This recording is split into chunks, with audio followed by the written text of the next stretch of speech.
Senang gadis. Saya di sini ditemani oleh teman saya. Bilang perkenalkan diri kamu ya. Oke kok. Halo teman-teman. Kenalkan, nama saya Zoro. Salam kenal ya. Oke. Di sini saya akan menceritakan cerita yang berjudul Perang Badar. Kakak, perang Badar itu apa sih? Kau yang rapi ya Zoro, aku akan ceritakan. Oke kakak.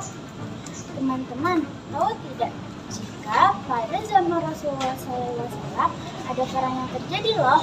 Perang tersebut dinamakan Perang Badar.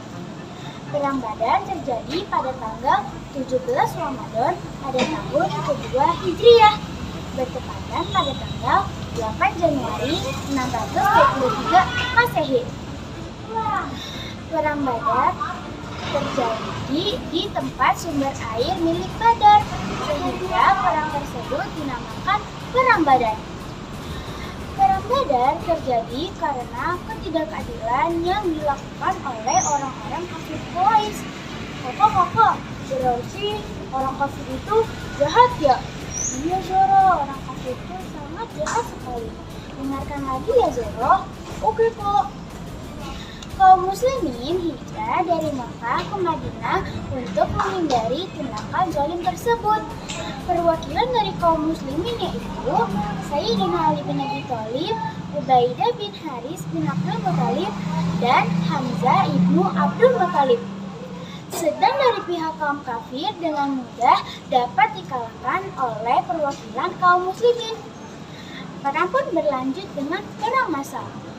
Perang massal pun dimenangkan dengan gemilang oleh kaum muslimin yang jumlahnya lebih sedikit daripada kaum kafir.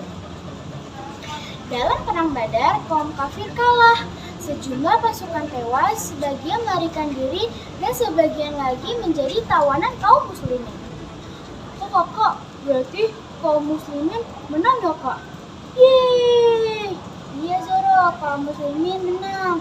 Dengarkan lagi ya Zoro. Oke kak. Pada saat itu pula terbunuh pembesar kaum kafir, yaitu Abu Jahal. Dan kaum muslimin 14 pejuang gugur syahid. 6 orang dari kelompok muhajirin dan 8 orang dari kelompok ansor.